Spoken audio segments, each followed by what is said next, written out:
Yes, hello, welcome to Kenya USA Times TV. It's another day and I just want to say hi to you wherever you are watching this from. I know DV-2025 results will be out in 70 days. So are you prepared? So, welcome. Kenya USA Times TV. If you have not subscribed, please subscribe to my YouTube channel so that you may get more updates about immigration pathways such as diversity visa lottery, scholarships, and so forth. So, kama uja subscribe, it's free to subscribe. And kama tunangojea DV 2025, I know people are so excited, and I have a feeling that many people will be selected, especially in Kenya. I know I'm biased. Yes, especially from my region. Yes, I believe that many people will be selected. So my advice always is for people to get prepared. Prepare the necessary documents. Na nikisema the necessary documents, let's list it. For example, number 1, passport. Make sure that you have the passport for you, the principal applicant, and the dependents or the derivatives. Nikisema derivatives ni if you are married, maybe your wife, your kids, yeah, those are your derivatives or dependents. It cannot go beyond that. It's just your immediate family. Haiwezi enda to your father or mother, no. It's only you, your spouse, and the children. Make sure that you have the passport for those people. And don't say, inagharimu pesa. This whole process is not free. Bear in mind that diversity visa lottery is free to apply. Okay, apply, it's free to apply. And then when you win, it will cost arm and a leg. So, as always, you need to have money. Save money. You should always have a fallback plan. Should have, just identify a property you can sell or dispose when push comes to shove. I know you may try to borrow money from people, but sometimes they may not rise to the occasion and give you money. So, to save you the embarrassment and the pain, who are ready to dispose whatever property you have, but not so fast. Yani, okay, sijasema to kiwin you have to dispose it, dispose your property immediately. No. Ikae hapo tu, uanze na hizi options zingine za maybe borrowing from friends and family. If you fail, you will now resort to, you can borrow. The best way is to borrow a loan from the bank and then facilitate all these processes from medical to embassy. Hii ina cost pesa mingi, especially if you have family. Kuna pesa hata mpaka ya taxi, so forth. It will cost you money. So, you will have to borrow money from the bank. That's what I did. Mi si kuanza kuuza my properties, nilipo win just like that. No. You have to be strategic. Yes, and you have to make calculated risks. Unajua hii alone you can easily, unaweza repay. Na hiyo pesa, iwezi kukushinda. So, hata kama unaomba hii loan, unaomba in such a way that it will cover the costs kama IOM na embassy. And then you'll also have to calculate that at least the asset you have is more than the value of the loan that you are given. So that ukiuza hiyo asset yako, it will cover the loan na unapakiwa na balance. So, don't start selling your properties ukiwin hivyo fast. No. Have strategic plan. Strategic plan. Na nimesema ya kwamba one of the strategic plans ambayo mimi nilitumia ni to borrow a loan from the bank.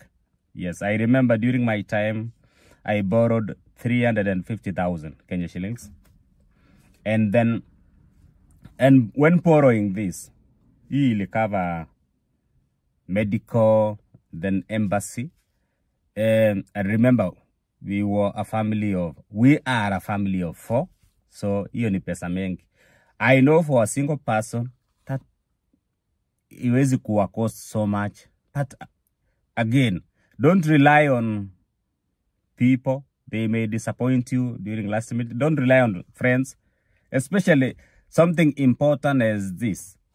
Mtu anaweza make sure that at the last minute hawezi kukupatia pesa. Because I remember a scenario. There are some people I borrowed money from them.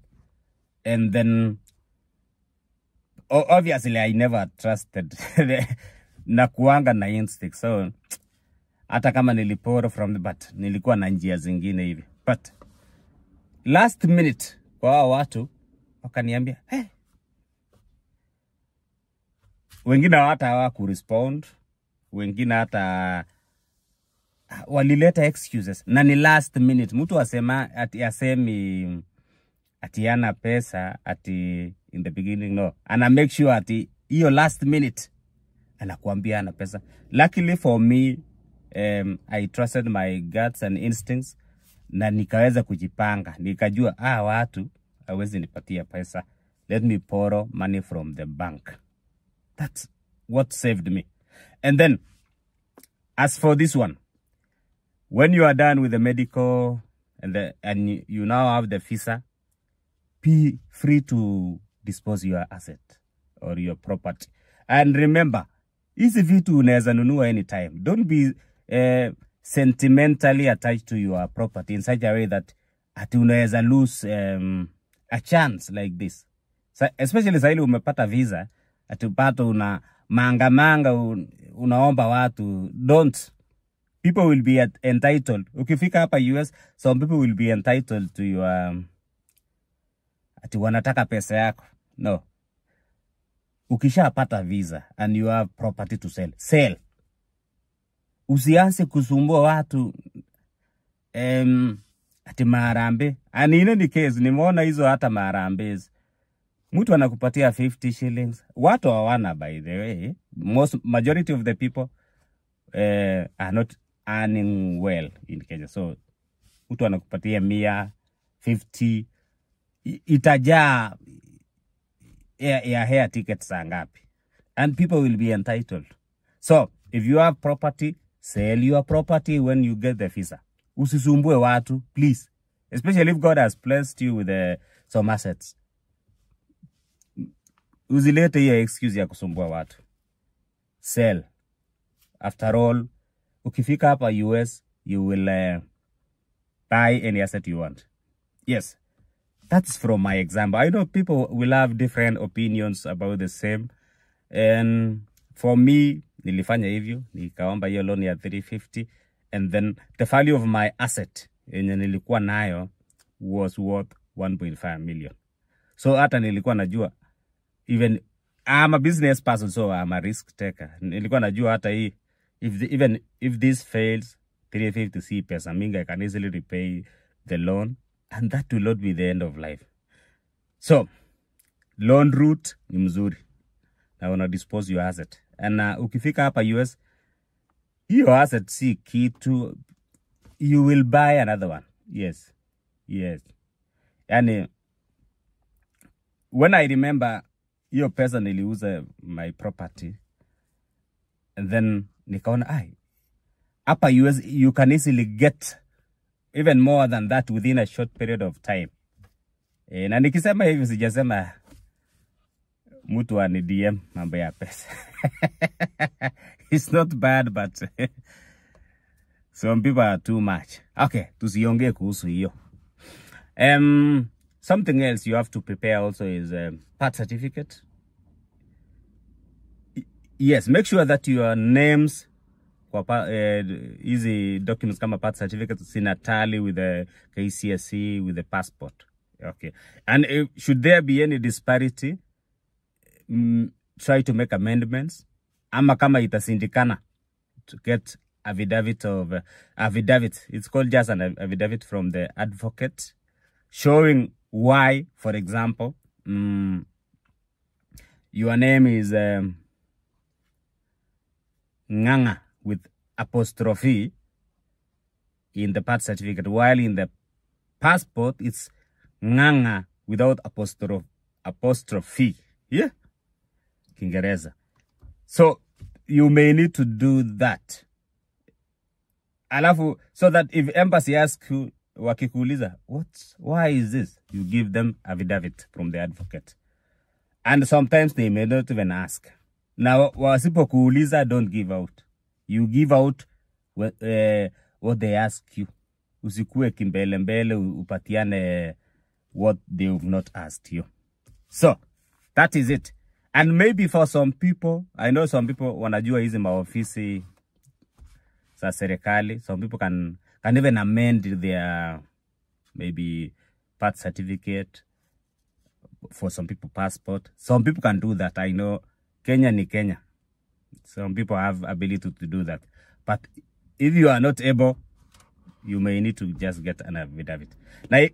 Lakini ikiwa a serious issue, maybe amendment of your documents. So, that is very important. Okay. Kuna watu wenye hawana birth certificates, maybe sa watoto. Yeah, get them. Alafu, some people may not be having even their academic documents ready. Go to the school, you did your KCSE. Usikaa hivyo, mtu wako kaa hivyo. Go to the school. Lipa hiyo balance yenye ilibaki. If you, I know that's the main issue. Ama hata watu wengine hawana balance kwa their former school, lakini they don't see the need to get those academic, maybe KCSE. Okay, as for the degree, go to your former campus, get that degree certificate. Oh, in a situation whereby maybe your documents were destroyed, maybe by fire or they got lost. If, for example, it's about maybe KCSE, you can always seek recovery with the NEC. NEC itakupatia some form of a document which shows, it show that you did KCSE, for example, and your documents were lost. So that's not a big issue. So if you fall in that category, you need to start now ASAP. Yes, inafaa uanze. Sometimes, hizi maofisi za serikali, they can be so mean. Yes, they may waste your time. Especially if you ukifanya an effort of telling them that you are immigrating to the US, watakukamua. Believe you. So, whenever you are applying these documents, usiambie hawa unaenda US. You will be milked dry. Which other document? Yes. Yeah, birth certificate. Oh, marriage certificate. I know some people walifanya hii customary marriage and they don't even have the marriage certificate. It's high time that you get them. Yes. Na nikisema customary marriage, some people wanafikiria it's a rocket science. At some weird ceremonies were done. No. Let me tell you the truth. Najua kuna watu hawajui. Sio lazima ati ukue umepatiana mahari or dowry. No. Dowry. Whatever. Sio lazima ukue umepatiana. But at least umetuma wasasi to your wives or your spouse family. Wamejuana. And that ceremony was done. Are you getting it? At least umetumana, mumeanza. You know, marriage in African customary context is a process. It's not a one-day process, but just a continuous process. So, kama umeanza the first part, that is even enough. Yes. Iyo ya kuonyeshana kwa kina bibi. Labda hujamaliza utoe mahari. That's okay. Don't worry about that. Don't kill yourself with stress about that. What you need to do is now, you got a letter from the chief confirming that you've been married for so long, for this period of time, as husband and wife. And also, to make yourself safe, you may need affidavit of marriage from the advocate. Na nikisema advocate is a lawyer. Yes. And make sure that huyo advocate ni mwenye ana deal with commissioning of oaths. And some even have seal. Kuna yenye wako na seal yenye wanaweza tengeneza a document, then they seal it. Wanaweka ka seal kama hiyo ya title deed. Hiyo ni affidavit of marriage. Yenye inaonyesha now that even though maybe umefanya marriage recently, even though your marriage was so recent, you've been living together as husband and wife under African customary law. And once again imesema, sio lazima ukue umelipa ng'ombe, ama mahari, ama dowry. No, that's not the case. So don't worry yourself to death. And again, even when doing civil wedding, hiyo ya kwa DC ama county marriage registrar's office, they don't even ask whether you've paid dowry or not. They don't ask. So, and they don't even care. And utaanza hiyo process, hiyo ya county government, ama zamani ilikuwa inaitwa DC, civil marriage.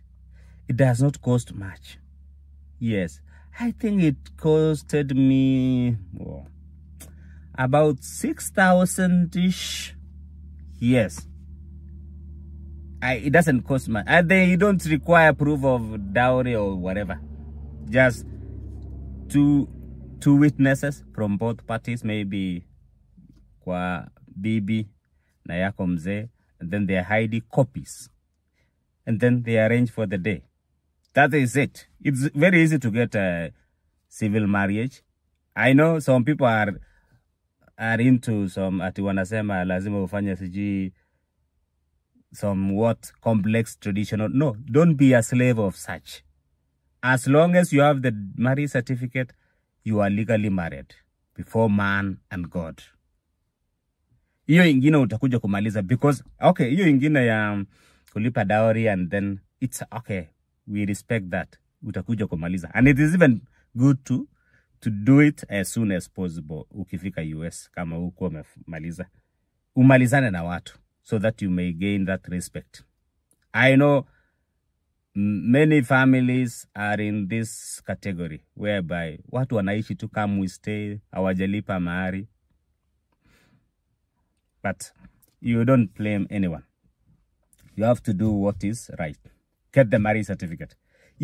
Hiyo haiwezi suia wewe upate marriage certificate. Yes. So don't worry. And then when you get to the US, lipa watu wa watu. Yes. Pay the dowry. Si mingi, muneza, and then negotiate in monetary terms so that you may send them. Yeah. Mtu asikuambie lazima ikue ng'ombe. No. A man is a master of culture. So even though you respect culture, but you are the master in the sense that you can dictate how it can be done. As long as you do it. As long as you agree. Na vile watu wengi wanapenda pesa siku hizi, they will not even refuse. Okay. Hiyo ilikuwa by the way. Not even by the way. It's very important. Something else as you wait for DV-2025 ni kuwa na positive attitude. Be a person of prayer. Usikue mtu negative mindset and be on the right side of the law. Usijiingize katika situation whereby you are on the wrong side of the law. Ati unapambana na makezi. No. Keep yourself safe. And then finally, uta apply for police clearance certificate, which in some cases may take even 3 months. Or if you are lucky, 1 month or 2 months. Formerly, it was called Certificate of Good Conduct. Yeah. And hii nini ikitoka tu, it will still be valid. If it's within, they say what? At least 6 months. Ikitoka tu na unaona your case number is so low. And if I say your case number is so low, maybe from 1 to maybe 10,000, you see? To 10,000. Ukipata resource, get that police clearance. certificate, PCC. It is very important. Apply and then fanyiwe biometric and then you wait na uda download kwa system. You can always do this through eCitizen. Alafu unaenda kwa biometric kwa the nearby Huduma Center. That is very important. If your case number will be low, which I hope many people will fall in this category. Okay, there is also the issue of if your case number is so high, like for example, yes, 45,000 and above. Sio lazima uweze ku apply for PCC immediately. Maybe you will wait until katikati hapo.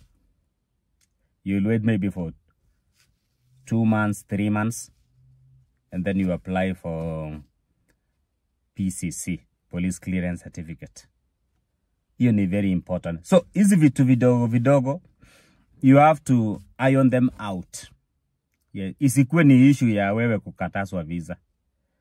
And let me tell you this. Kama mtu uko umemweka kwa initial application, DV application, me, I recommend that you maintain your status. However, Department of State recognizes the fact that lives goes on. You may have felt that you are single when applying, but along the way, you got married. Now, they do accept, but with some condition. This kind of marriage, they do accept, but they require more proof. You see?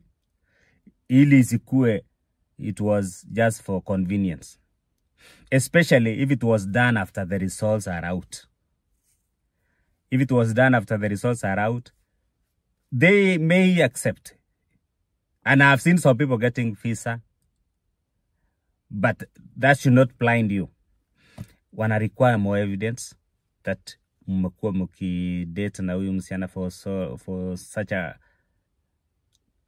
period. If you have some texts, some photos, kuwa hii relationship yenu imeanza way before even the application process or before the results are out, keep them.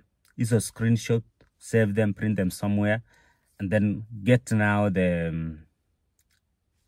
marriage certificate. Yeah. And you have faith. Hapo utapata visa.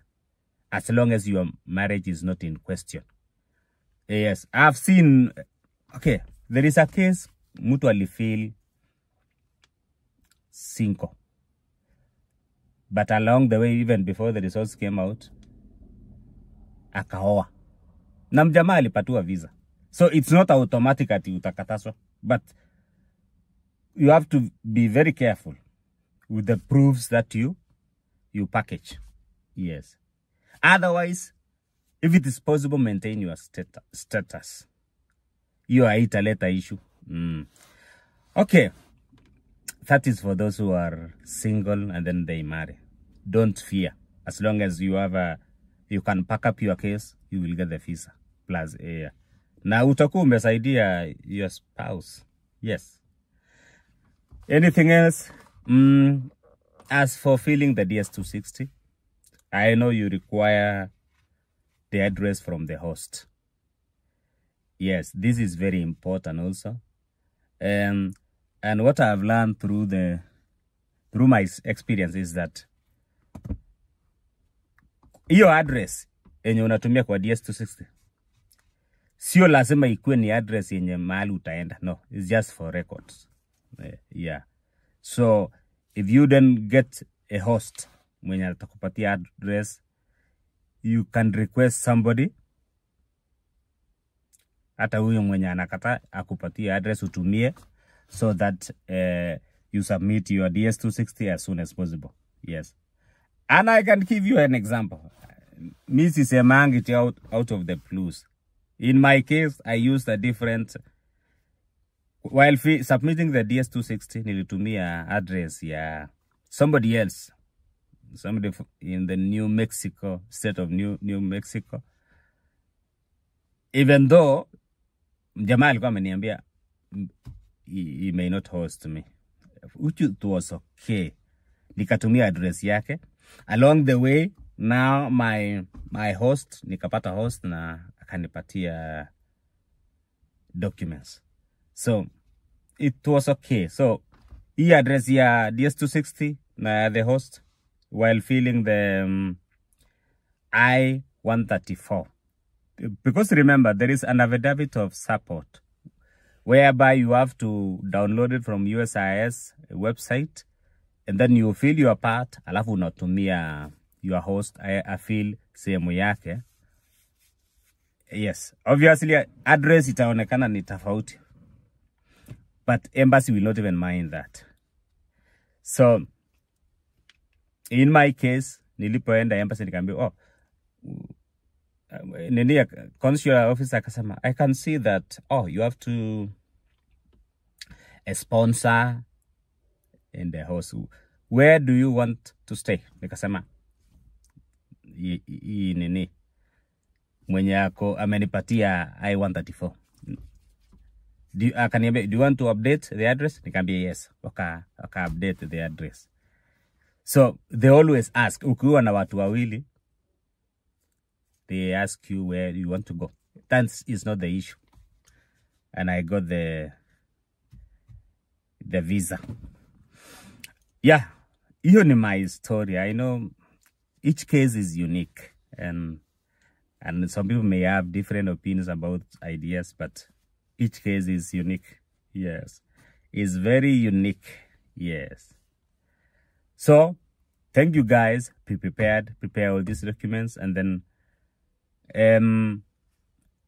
ikifika around that time, I'll be releasing some videos about how to fill and submit DS-260, how to fill the I-134 or affidavit of support. Yes, ndawaonyesha how to do them, because most of the time your host may not even have time to fill everything for you, because in any case kuna details hawajui kukuhusu. So you have to fill your part, na watumie wa fill their part, wa print na wa sign wet signature with kalamu, alafu they scan them and then email them to you. Alafu wewe una print unapeleka kwa embassy. That is very important. And okay, now ways of getting a host. Kuwa na connection.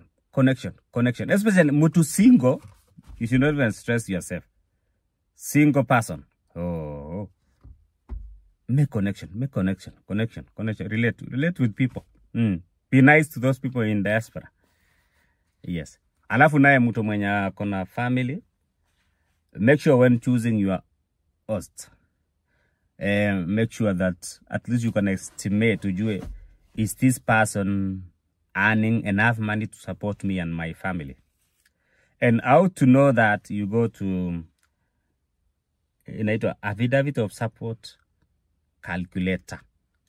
There is a way at the Department of State, kuna website inakupatia how to calculate.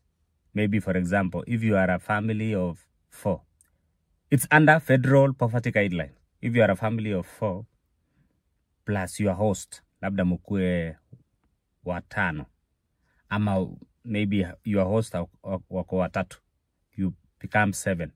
Itakuambia annual income for this host should be this amount. Yes. Except in Alaska and Hawaii. But for the other contiguous states in the US, kuna vile wanapima. That would be very important. That way you will not be told that get another host because of the risk of public charge. Public charge ni kuwa utakuwa burden to the government. So you need to get host mwenye ana uwezo ya kukunini. Na host mwenye akona papers. Don't Mtu akiwa student, a student cannot host you. Maybe anaweza kaa nawe but cannot provide the documents such as affidavit of support. Ana hiyo uwezo. So a student will not even fit into that category. Most of the time it's permanent residents or green card holders or citizens who can be able to give you documents. And again, na kama mtu amekuja juzi, maybe that person has not even filed the first tax returns. So that person may not be able to help you much also. At least labda mtu amekaa for 2 years and above, that person will be able to fill that form for you. Otherwise, guys, I wish you all the best. Please share this video, give it a like, and then if you have not subscribed, subscribe. God bless you so much. Yes. And always, whenever you sleep, just pray. Ask God to give you grace to bless your application. In Jesus' name, amen.